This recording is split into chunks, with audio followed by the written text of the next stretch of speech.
안녕하세요. 사연 왔어요. 톡톡입니다.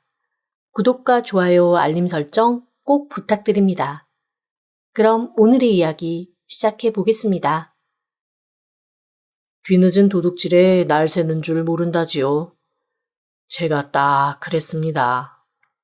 나이 50이 넘어 만난 아내는 저한테 뒤늦은 도둑질, 그것과 다름이 없었습니다. 그 전까지 여자를 안 만나본 거는 아니었어요.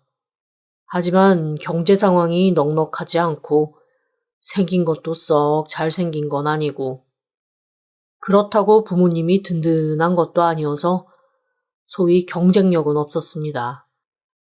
게다가 나이 들수록 점점 조건 따지는 여자들이 많아지니 결혼은 힘든 일이더라고요. 사실 제 꿈은 좋은 남편, 좋은 아빠였는데 이미 30 중반 이후부터는 그 꿈을 포기한 채 살았습니다. 이 땅에서는 내가 결혼해서 가정 꾸리는 게 거의 불가능한 일이구나라는 걸 몇 번의 사건을 통해 깨달았거든요. 저를 좌절에 빠뜨린 사건 중 최고봉은 지금도 잊혀지지 않는 한 여자입니다. 당시 제가 다니던 회사의 상사가 자기 사촌 여동생이 몹시 괜찮은 사람이라며 만나보지 않겠냐고 저한테 소개를 해주셨어요. 워낙 친하게 지내던 상사였고 그 사촌 여동생에 대한 칭찬도 많이 하시길래 별다른 의심 없이 선자리에 나갔죠. 나름 괜찮은 여자였고 마음도 잘 맞았습니다. 그리고 제 조건이나 그런 거 많이 안 따지고 그냥 순수하게 다가와 주는 것 같았어요. 그게 제 나이 42 때의 일입니다. 처음에는 이런 여자라면 가정을 한번 꾸려보는 걸 꿈꿔봐도 되겠다라는 희망을 가졌습니다. 그렇게 6개월쯤 연애를 했나? 그녀와 데이트 약속을 하고 좀 일찍 도착해서 주변을 둘러보고 있는데 저 멀리에 그녀가 보이더라고요. 반가운 마음에 그녀를 딱 부르려는 그 순간 저는 그 자리에 얼어붙고 말았습니다. 가게에서 나와 그녀의 어깨에 턱 손을 걸치는 그 남자가 저한테 그녀를 소개해준 제 상사였거든요. 처음에는 사촌 오빠와 사촌 여동생이 어깨 동무도 한다고? 내가 알던 것보다 훨씬 친한 모양이네 라고 생각했습니다. 그런데 가만히 지켜보고 있는데 제가 아무리 그런 쪽에 무디다지만 적어도 눈치라는 게 있잖아요. 아무리 봐도 두 사람이 가족 관계는 아닌 것처럼 보였습니다. 아니, 어떤 사촌 오빠가, 그것도 나이 50 다 돼가는 사촌 오빠가 자기 여동생 볼에 뽀뽀를 한답니까? 아무리 친해도 말이죠. 꿈에도 상상할 수 없는 일 아니겠어요? 여기가 미국도 아닌데 사촌 오빠가 사촌 여동생 볼에 뽀뽀라니요.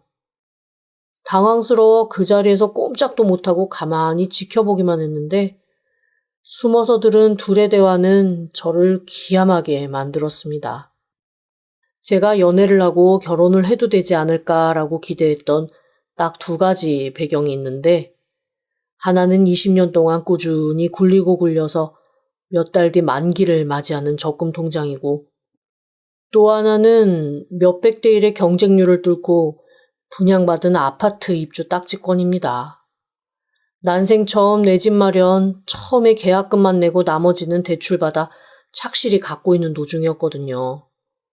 딱 적금 받은 걸로 중도금 내면 되겠다라는 생각에 태어나서 가장 어깨 쭉 펴고 스스로에게 그리고 세상에게 당당했던 시기죠. 그 두 연놈이 그 사실을 알고 저한테서 그걸 갈취하려고 모종의 계략을 짰던 거였더라고요. 제가 아파트 분양받고 이 기쁜 소식 알릴 사람이 아무도 없어서 그 상사한테 딱 한번 자랑을 한 적이 있거든요. 그때 눈물 흘리는 제 손을 잡고 같이 눈물 흘려주던 그 사람이 제 뒤통수를 치기 위해 그런 계획을 짰다는 것 자체가 저는 너무 충격이었습니다. 게다가 그녀 역시 사촌동생도 아니고 제 상사의 내연녀였더라고요. 자기 내연녀를 저한테 여자친구로 소개해서 같이 그 재산을 꿀꺽 할 생각이었던 거죠. 사실 그때 저는 돈을 잃기 전에 이 모든 사실을 알았다는 안도감보다는 내가 사랑했던 사람을 잃고 내가 믿었던 사람에게 배신당했다는 그 공허감이 더 컸습니다. 그 두 사람 앞에 금방이라도 폭발해서 터질 것 같은 얼굴을 하고 나타났더니 정말 황당하게도 그 둘은 사과도 당황도 아닌 뻔뻔함을 전략으로 삼았습니다. 게다가 헤어지자는 말과 함께 그간 빌려줬던 돈을 갚으라 했더니 그녀는 오히려 저한테 손해배상까지 요구했습니다. 너무 어이가 없었죠. 제가 듣다 황당해서 아니 무슨 근거로 나한테 손해배상을 요구하냐라고 했더니 그녀가 저한테 이러더라고요. 나는 당신이랑 결혼할 거라고 생각하고 그 준비하려고 여기저기에서 돈 빌리고 이런저런 일을 벌리고 있었단 말이야. 내가 막말로 저 남자랑 뒹구는 걸 들켰니? 같이 사는 걸 들켰니? 우리가 프렌치식으로 볼에 뽀뽀 좀 했다고 그게 불륜이니? 헛된 의심으로 날 버렸으니 넌 혼인 빙자야. 그러니까 손해배상을 하라고.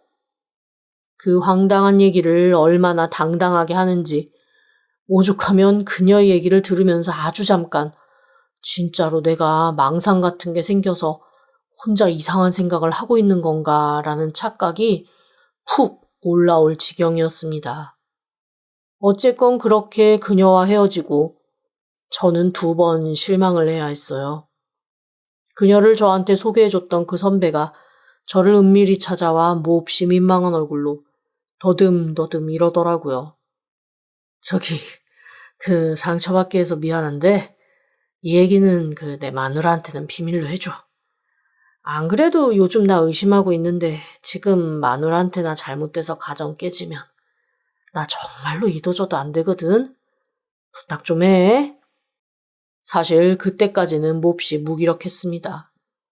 그냥 세상 모든 것에서 다 버림받고 멍해진 상태였는데 희한하게도 그 멍해진 저를 불타오르게 만든 것이 뻔뻔한 선배의 그 한마디였죠. 제 인생은 완전 나락으로 보내서 뭉개놓고 자기가 이혼당해서 개털될 것만 걱정하는 그 인간을 단단히 참교육해줘야겠다라는 생각이 들더라고요.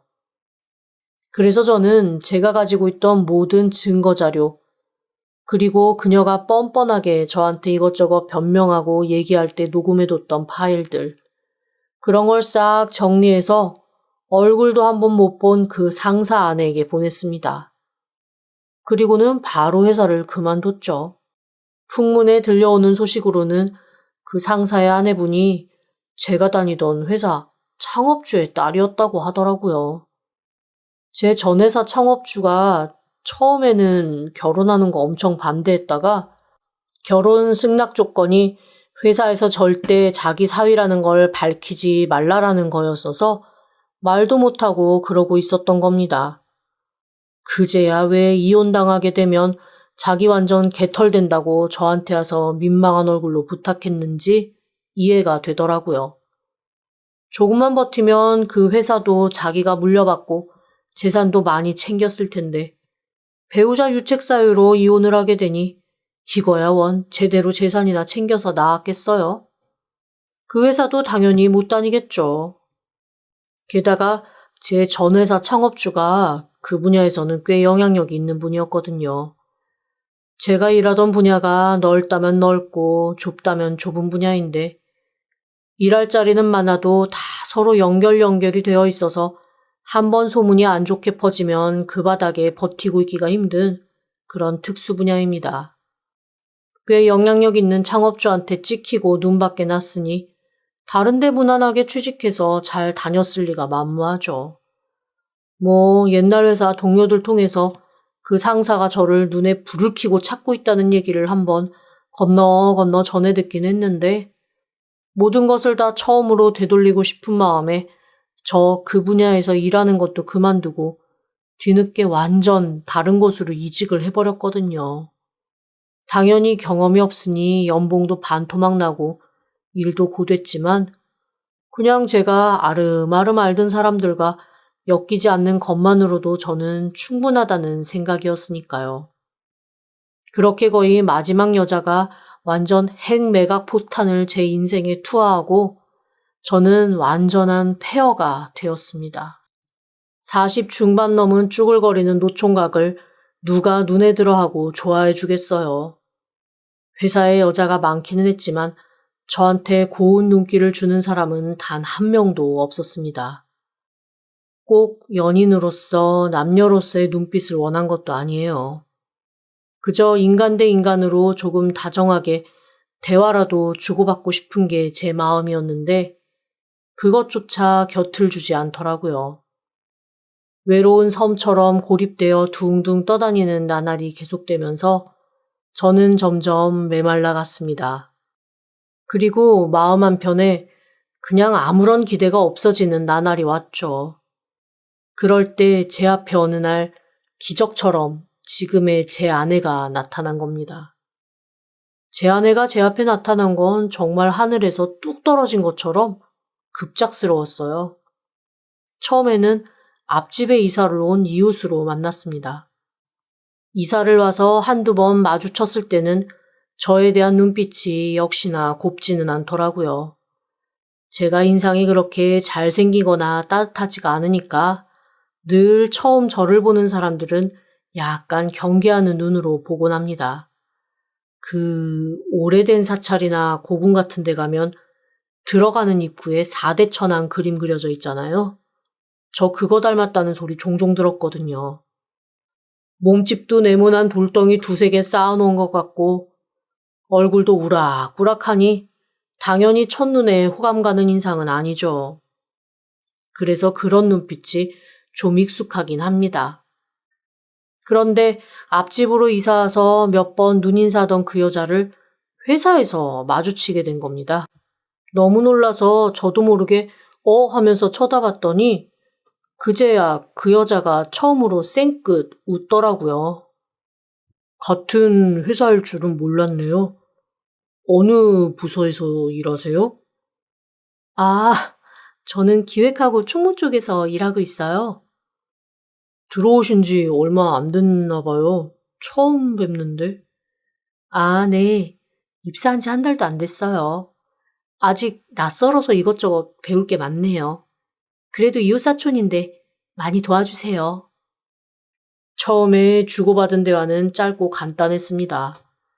그런데 아무래도 한 집 사는 건 아니지만 서로 이웃해서 살고 출근하는 회사도 같다 보니 출퇴근 동선이 늘 겹치더라고요. 서로 부서 회식이 있거나 약속이 있지 않은 한은 늘 출퇴근을 같이 하게 되었습니다. 원수라도 한 방에 모아놓으면 일주일이면 화해를 한다면서요. 저희는 출퇴근 6개월을 같이 하면서 아주 친해졌습니다. 비록 남자와 여자이긴 했지만 서로 연인에 대한 부담 없이 그냥 다가가다 보니 오히려 더 편하게 서로를 알아가게 되더라고요. 사실 저로서는 처음 겪는 감정이었습니다. 이 여자와 잘 연애해서 결혼을 해야겠다라는 부담 없이 그냥 좋은 인간 대 인간으로 이성과 대화를 한다는 게 이렇게 편하고 즐거운 일인 줄 50줄 들어서야 처음 알게 된 거니까요. 슬그머니 그녀 부서의 다른 사람한테 물어보기도 했어요. 그녀에 대해서 말이죠. 그랬더니 그냥 어느 날 회사 대표가 자기가 신사업 기획하는데 좋은 사람 소개받아서 모시고 왔다며 함께 잘 일해보라고 데리고 왔다는 말만 하더라고요. 사장과 잘 아는 사이인가 보다. 이게 소위 말하는 낙하산인 건가 뭐 이런 생각도 들었지만 그런 거 치고는 또 딱히 티내는 거 없이 다른 직원들과 어울려가며 무난하게 일 잘하는 착한 사람이었습니다. 그렇게 정이 들었고 저는 점점 그녀에게 동료 이상의 감정을 가지게 되었죠. 딱 그걸 깨닫는 순간부터 괴로워지더라고요. 이게 무슨 땅에 그어진 금 밟는 것처럼 마음이 동료의 우정에서 남녀의 사랑으로 바뀌면서 제 마음이 또 들들 볶이기 시작했습니다. 큰 실패 뒤에 찾아온 마음이라 처음에는 거부했어요. 그런데 사랑을 어떻게 숨기나요? 얼마 지나지 않아 그녀가 눈치를 채고 말았습니다. 저한테 글쎄 이렇게 물어보더라고요. 나 좋아해요? 라고 말입니다. 돌직구로 날아온 그 말에 저도 모르게 얼굴이 빨개지면서 아무런 대답을 못했습니다. 그때 그녀가 저한테 다시 이렇게 얘기하더라고요. 그런데 아직 나에 대해서 반도 모르는데 좋아하는 마음이 생겼어요? 나 이혼한 적도 있고요. 아이는 없지만 아이를 잃은 적도 있어요. 그리고 못된 마음 먹고 나쁜 짓 하려고 한 적도 있었고요. 고개를 들고 그녀를 봤더니 얼굴이 빨갛게 달아올라 눈물을 글썽이며 그 얘기를 하고 있더라고요. 자세한 얘기는 모르겠지만 뭔가 큰 상처를 받고 굽이진 시간을 지나온 건 확실했습니다. 마음이 울컥 아파왔습니다. 그리고 그 순간 저도 모르게 그녀를 덥석 안고 말았죠. 나도 만만치 않아요. 그냥 어차피 몇십 년 안 남은 인생인데 우리 지금부터 서로한테 집중하면 안 될까요? 제 말에 한동안 가만히 있던 그녀가 고개를 끄덕이고 저희는 그날부터 연애 1일이 아닌 동거 1일이 시작되었습니다. 우리 나이에 밀고 당길 거 뭐 있냐. 그냥 서로 좋은 마음인 거 확인했으니 같이 살자. 그녀가 먼저 화끈하게 제안을 하더라고요. 그리고 몇 개월 지나지 않아 혼인신고를 하고 부모님 돌아가신 저를 배려해서인지 결혼식 없이 그냥 그녀의 부모님과 함께 식사만 했습니다. 식사 자리는 조금 어색하긴 했어요. 어딘가 포스 있고 강단이 있어 보이는 그녀의 아버지가 계속 저를 약간 노려보듯 바라보셨거든요. 어딘가 눈에 익은 얼굴이었지만 솔직히 그 연세의 어르신들 그 얼굴이 다 그 얼굴 같아서 확실하게 어디서 봤는지는 모르겠더라고요. 그리고 솔직히 얼굴 들고 똑바로 쳐다보지도 못했습니다. 제가 좀 그런 거에 움츠러드는 그런 성향이 있어서 말이죠. 어쨌건 결혼을 하고 저는 꿈 같은 신혼생활을 보내게 되었습니다. 늦게 배운 도둑질에 날 새는 줄 모른다고 그녀와 함께하는 시간이 너무나 행복하고 황홀했어요. 그렇게 신혼생활을 한 지 6개월쯤 지났을까? 저의 행복을 조금 흔드는 일이 생기기 시작했습니다. 어느 순간부터 밤마다 그녀가 슬그머니 사라지는 게 느껴지는 거예요. 처음에는 잠을 설쳐서 다른 방에 가서 뭔가 자기만의 시간을 보내는가 보다라고 생각을 하고 옆자리에 그녀가 없어도 저도 그냥 바로 잠들곤 했습니다. 그런데 시간이 지나서 한두 번 제가 깰 때마다 옆에 없으니 저도 걱정이 되고 이상한 생각이 들잖아요. 게다가 놀랍게도 아내는 집안 그 어디에도 없었습니다. 이후에 아무리 애둘러 떠봐도 본인이 집 밖으로 나갔다는 걸 저한테 얘기를 안 하더라고요. 순간 또 가슴이 답답해져 왔습니다. 제 파트너가 저한테 뭔가 숨기는 거 있는 거에 대한 트라우마 있는 사람이잖아요. 또 당하고 있는 건가 그런 생각이 들면서 한숨이 푹푹 나오더라고요. 걱정되는 게 생기니 당연히 잠도 잘 안 오고 설치게 되고 뒤척이는 날이 잦아졌습니다. 그리고 결정적으로 며칠 전 제가 그냥 뒤척이다 눈을 감고 가만히 있는데 아내가 슬그머니 일어나서 또 주섬주섬 나갈 준비를 하더라고요. 순간 엄청 고민했습니다. 벌떡 일어나서 어디 가는 거냐, 지금 끝까지 나한테 숨길 셈이냐라고 따져 물을까, 아니면 그냥 이대로 잠자코 있을까 그렇게 고민하는 사이 아내는 옷을 챙겨 입고 대문을 열고 밖으로 나가더라고요. 순간 정수리가 쪼개지는 것처럼 아찔한 느낌이 제 온몸을 휘감았습니다. 이렇게 주기적으로 밤마다 밖에 나가는 거면 사실 의심할 수 있는 건 하나밖에 없었거든요. 불륜이라면 치가 떨리는데 그걸 내가 지금 또 당하고 있는 건가 싶은 생각에 그날은 정말 잠을 한숨도 자지 못하고 꼴딱밤을 지새우고 말았습니다. 그런 일이 한두 번 더 있은 다음부터 저는 아내 핸드폰에 몰래 커플 위치 추적을 깔았어요. 아내가 꼼꼼한 성격이어서 어플들을 다 밖으로 내놓는 게 아니라 폴더별로 묶어서 넣어놓거든요. 그중 제일 안 쓸 것 같은 폴더 제일 뒤쪽에 슬그머니 그 앱을 설치해 두었습니다. 그리고 아내가 또 사라진 어느 날 밤 그 앱을 켜서 아내의 위치를 확인했죠. 순간 저는 제 눈을 의심했습니다. 아내의 위치 추적기가 반짝이는 곳은 제가 다니던 옛 회사였어요. 물론 위치 추적기가 정확한 위치를 알려주는 건 아니고 그 근접 언저리까지만 알려준다는 걸 감안하더라도 위치 현황이 빼도 박도 못하게 그 회사 한가운데 떡하니 있더라고요. 대체 이거는 무슨 상황인가 싶었습니다. 저랑 같이 다니는 그 회사는 제가 예전에 다니던 곳과 엄청 떨어진 곳이거든요.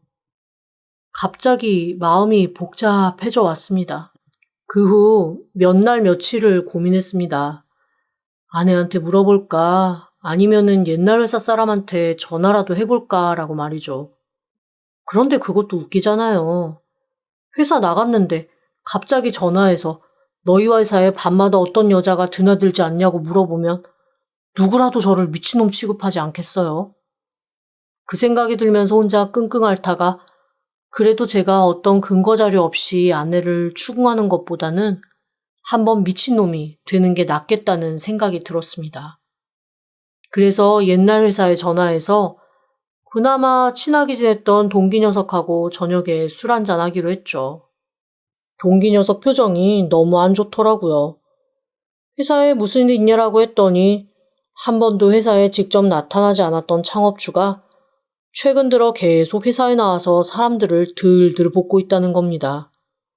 사실 그동안 그 회사의 창업주는 별명이 구름 속의 베일일 정도로 아무에게도 그 모습을 보이지 않았거든요. 경영도 전문 경영인이 했고 일주일에 한 번 회사 대표가 창업주에게 불려가 4시간, 5시간씩 보고하고 회의하고 지침받아오고 그렇게 운영되어 오던 회사입니다. 그래서 회사 내 그 누구도 창업주를 실제로 본 적이 없어서 오죽하면 창업주를 보면 돌이 돼서 그 자리에 굳어버리는 무슨 신화 속 존재 같은 분이었거든요. 그런데 그분이 갑자기 회사에 직접 출근해서 하나하나 일 다 챙기고 그동안 허투루게 돌아갔던 거 다 바로잡고 구조조정도 엄청나게 하고 있다는 겁니다. 제가 깜짝 놀라서 아니 갑자기 왜 그러냐고 했더니 직원이 고개를 설레설레 흔들면서 이러더라고요.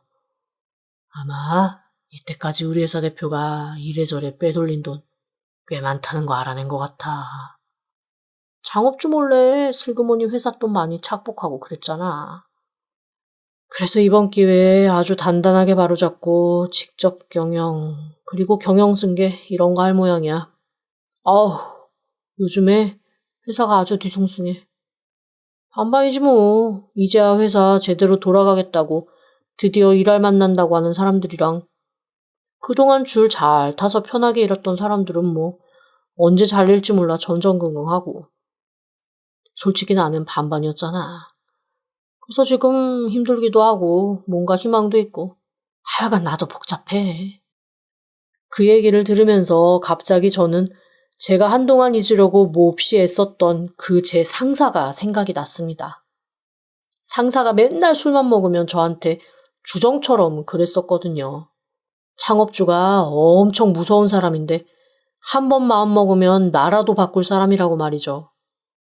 그래서 이 회사는 창업주 지분이 대부분이라 창업주 뜻 거스르면 완전 다 박살난다는 얘기를 제가 들은 적이 있습니다.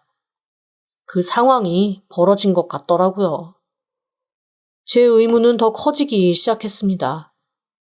그렇게 창립 이래 가장 큰 격변의 상황을 겪고 있는 그 회사에 왜 밤마다 제 안에 GPS가 찍히는지 말이죠.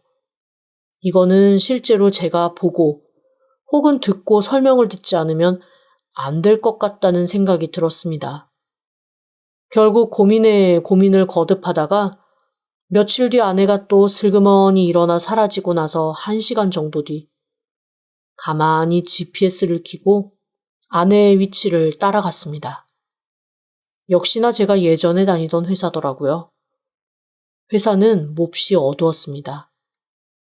솔직히 이곳 어디에선가 질펀한 불륜의 장이 벌어지고 있다 해도 전혀 이상하지 않을 정도로 아무도 없는 적막강산이었죠. 제가 그 회사 다니면서 개구멍 몇 개 잘 뚫어놓은 것들이 있었거든요. 굳이 보안카드가 없이도 전층을 다 다닐 수 있는 루트를 제가 만들어놨었는데 고맙게도 여전히 그 루트들이 다 살아있더라고요. 1층부터 7층까지 차근차근 훑어가며 아내의 행방을 찾았습니다. 그리고 마지막 7층에서 저는 간헐적으로 들리는 아내의 목소리를 만났습니다. 역시 혼자가 아니더라고요. 누군가와 함께 대화하는 소리에 솔직히 말하면 다리가 좀 후들거렸습니다. 제 마음 한구석에서는 아내가 하다못해 새벽 청소라도 하고 있으면 좋겠다라는 생각을 했어요. 말했다시피 제가 직장 생활을 한다곤 해도 그렇게 급여가 많은 건 아니라서 집까지 산 후에는 더 살림이 빠듯해졌거든요. 늘 아내와 함께 어떻게 하면 더 전략할 수 있을지, 더 허리띠를 졸라맬 수 있을지를 고민하다 보니 차라리 돈 걱정에 아내가 건물 야간 청소라도 하는 거면 차라리 좋겠다라는 마음을 계속 먹고 있었던 것 같습니다. 그것도 물론 제 가슴이 아픈 상황이기는 하겠지만 말이지요. 그런데 누군가와 대화하는 소리를 듣고 나니 그냥 다 허무해지고 슬퍼지더라고요. 가만가만 목소리가 나는 곳으로 걸어갔습니다. 또 다른 목소리의 주인공은 남자였어요. 점점 더 심장이 두근두근 뛰었고 그 두 사람의 목소리가 들리는 사무실 문을 벌컥 열었습니다. 그리고 그 순간 저는 그 자리에 얼어붙고 말았습니다. 미친 듯이 쌓여있는 서류 더미 앞에 아내와 장인어른이 앉아있는 겁니다. 두 사람은 저를 보고 귀신 본 듯 놀라 눈을 껌뻑이며 멍하게 저만 보시더라고요. 서로가 당황한 채 눈만 굴리고 있는 그 정적을 깬 건 아내의 당황스러운 한마디였습니다. 당신이 여기를 어떻게 왔어? 나 여기 있는 줄 어떻게 알았어?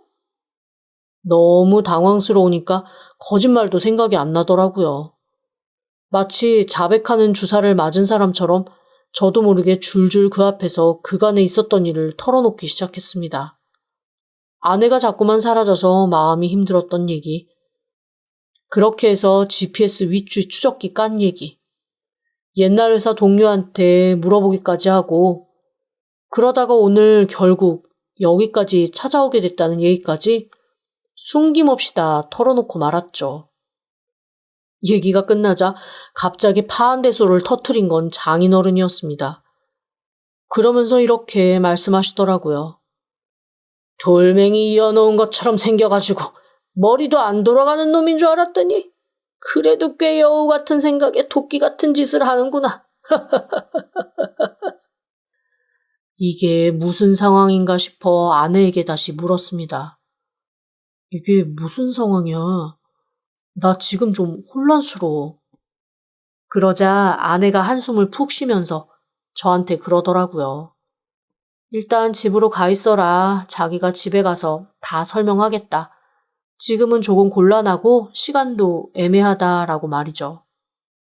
묻고 싶은 게 더 많았지만 아내와 함께 있는 사람이 다른 사람도 아니고 장인어른이니 제가 고민하고 걱정하던 그런 불륜 상황은 아니겠구나 싶어 일단 알겠다고 하고 집으로 돌아왔습니다. 그리고 또 뜬 눈으로 밤을 새웠죠. 새벽에 집으로 들어온 아내는 저를 앞에다가 앉혀놓고 매서운 얼굴로 이렇게 얘기하더라고요. 의심이 됐으면 물어보지. 물론 숨긴 건 나도 잘못인데 당신한테 언제 오픈해야 될지 모르겠어서 일단 나도 고민하고 있던 참이었다고. 그런데 내 동의 없이 몰래 위치 추적기 깐 거, 그건 아주 잘못된 행동이야. 그거에 대해서 너무 실망이라고. 아내의 말이 사실 틀린 게 없어서 저는 고개를 푹 숙인 채 끄덕였습니다. 사실 속으로는 아니 화를 내야 될 사람이 누군데 이거야말로 적반하장 아닌가 싶은 울컥증이 올라오기도 했지만 위치 추적기 깐 거 잘못이라는 건 아내 말이 맞았으니까요. 그리고 곧 이어서 아내가 한 말은 믿기 어려운 얘기였습니다. 아내가 제 전 회사 창업주의 딸이었더라고요. 그 말인즉슨 제 상사의 전 와이프였던 겁니다. 제가 그 사실을 알고 너무나 멍해서 아내를 가만히 바라보자 아내가 조용히 얘기를 털어놓기 시작했습니다.